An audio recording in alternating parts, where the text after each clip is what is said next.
Yahoo! Hello, hello, hello mga masters and mga ka-G!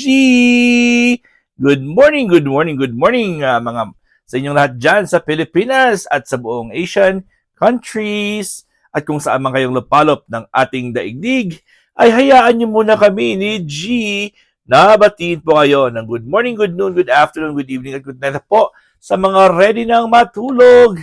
At syempre, kayo po ay aking inaanyayahan. Samahan niyo naman po kami dito sa ating 12 minutes na G and Daddy Health and Lifestyle Tips. And araw po ay ng Webes at ito naman, continuation po ito ng ating lecture about vitamin C. Yun, so kahapon at isang araw po ay umpisahan na po natin yung vitamin C. So ano po mga benefits ng vitamin C? Helps cure anemia, okay? Reduces effects of aging. Yan po, pinapatagalan niya po yung ating pagtanda. Only stays in our system for 24 hours, o di ba? At saka meron siyang major part or major effects sa healing ng ating katawan, especially sa mga wounds natin.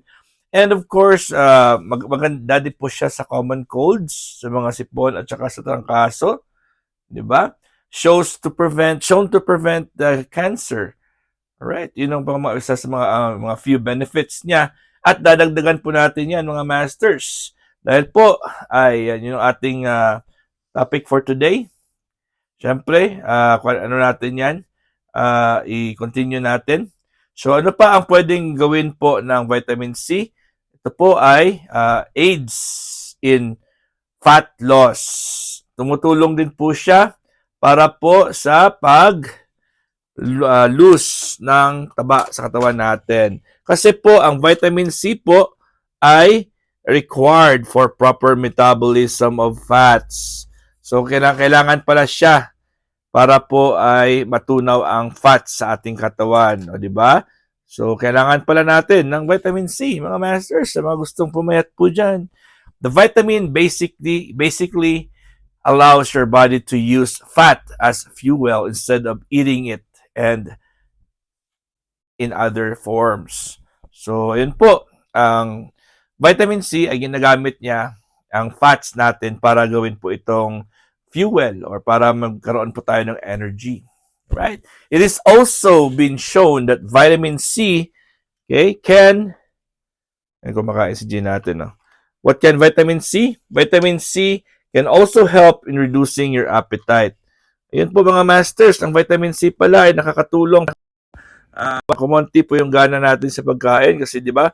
Marami diyan sa atin yung grabe talaga pakainin. Taas ng kanilang palagi pa silang gutom.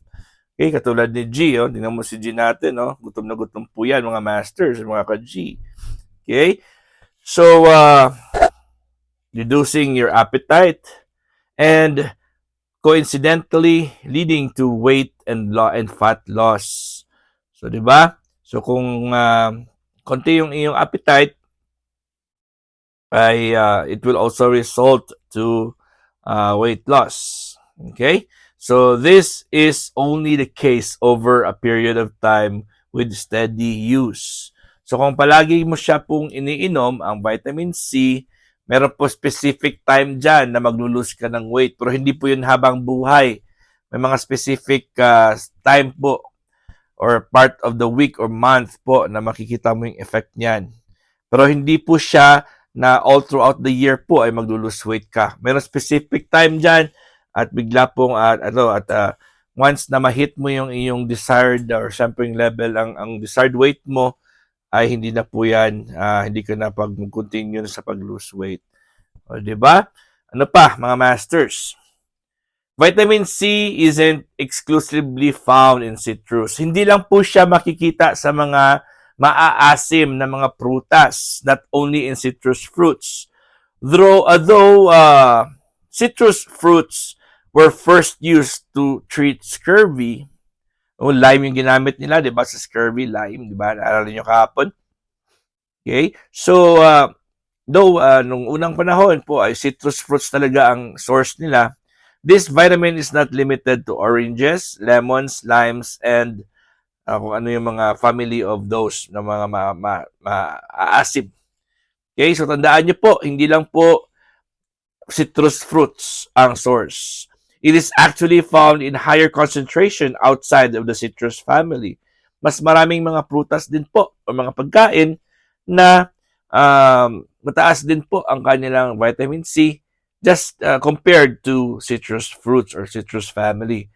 So ano po yan? Guava actually ranks as number 1. No, yung bayabas pala ang pinaka number 1 na very, very rich source of vitamin C. Here are a few other surprisingly fruits. Ito po yung iba sa mga surprising. Kumbaga, hindi tayo nag-expect na mas mataas pa pala ang kanilang vitamin C compared po sa mga maaasim na mga prutas. Okay, so meron ding vegetables, meron ding fruits. Okay, alright, so ano po yung mga examples po niyan? Ito po mga masters, tingnan natin kung ano yung mga examples po ng mga fruits na pwede po nating or vegetables na pwede po nating i-replace or higher sources of vitamin C compared to, of course, ang citrus fruits. Alright, so ano ba? So meron tayong black currants, bell peppers, ayun ang bell peppers, kiwi, hindi siya citrus, di ba? Green peppers, or red and green peppers na. Strawberries. Papaya. Ayun, papaya is very rich in vitamin C pala, mga masters. Broccoli, or broccoli. Kale. O, di ba? Ano pa? Brussels sprouts. Peas. O, di ba? Yun po sila, oh. Ano mo? Ulitin natin. Black currants, red peppers, kiwi, green pepper, strawberry, papaya, broccoli, kale, and Brussels sprouts. Yun po ang pinaka-top top sources po ng vitamin C. Alright, so dito tayo. Anong sabi dito? Anong sinasabi dito? The list goes on almost indefinitely. Okay, but this goes to show you that it can maraming sources po. Hindi lang po nakalimit sa citrus fruits. Okay? Vitamin C, mga masters, ito po, it doesn't mix well with all medications. So, hindi po, not all the time ay pwede mong inumin ang vitamin C sa kasama ang ibang mga gamot. Kasi hindi siya nagmi-mix properly or well in other medicines.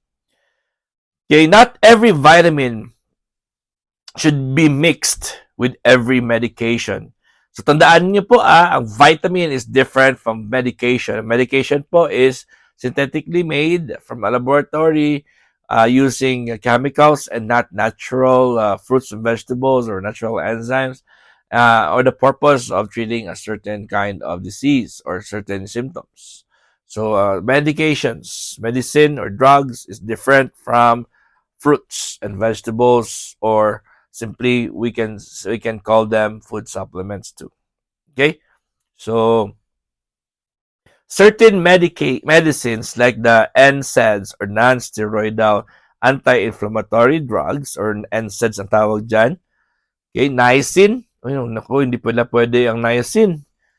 Okay, prescribed hormones as well as medications for blood clotting. Ayan po mga masters, sa pag umiinom po kayo ng anti-blood clotting ng mga gamot, hindi pala nagmi-mix well ang vitamin C dyan. Of course, meron ding some antidepressants. Okay? Hindi po sila pwedeng i-combine with vitamin C or high doses of vitamin C.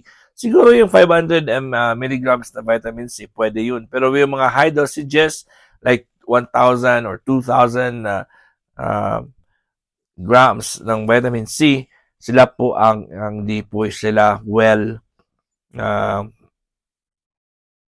hindi sila pwedeng mag-work hand in hand. Right? Consult your pharmacist before combining medications or medicines with vitamin C. It may decrease how effective they are or make them overly powerful.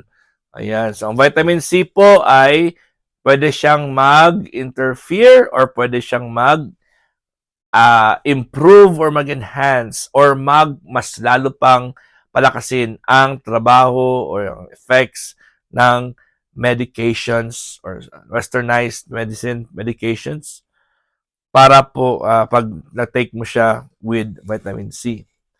Okay, so ano pang next? Other interesting facts about vitamin C. If you're likely to ever become deficient because of the fact humans get the vitamin from food. However, it is possible, especially if you're a smoker, matanda na, at may poor condition, pwede kang magkaroon ng deficiency, mga masters. Okay? Vitamin C, instant coffee, and washing soda can be used together to develop black and white film.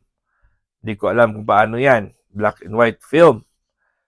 O, di ba? Ayun, ang black and white film ba yan? Yung ginagamit po nila sa ano ba yan? Sa camera noon? Yan ba? Hindi ko lang talaga alam yan.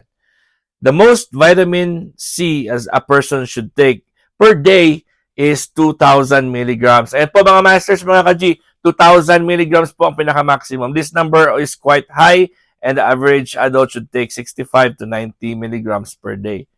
Okay? So hanggang dyan lang muna tayo. Hanggang dyan lang muna tayo sa dosage na 2,000 milligrams maximum and 65 to 90 milligrams per day ang regular. And then, bukas naman ay ano natin, dudugtungan natin. Alright, so mamaya po, 1 o'clock p.m. Philippine time, meron tayong Premier Marathon sa Bahay Kulitan. And of course, magse-celebrate din tayo sa birthday ng ating bro, Jonel Alvarez. Of course, ng Team One Love and ng Bahay Kulitan. Ayan bro, Jonel, happy birthday po sa'yo dyan. And this is your one and only Master Worm and G. God is great. Yahoo!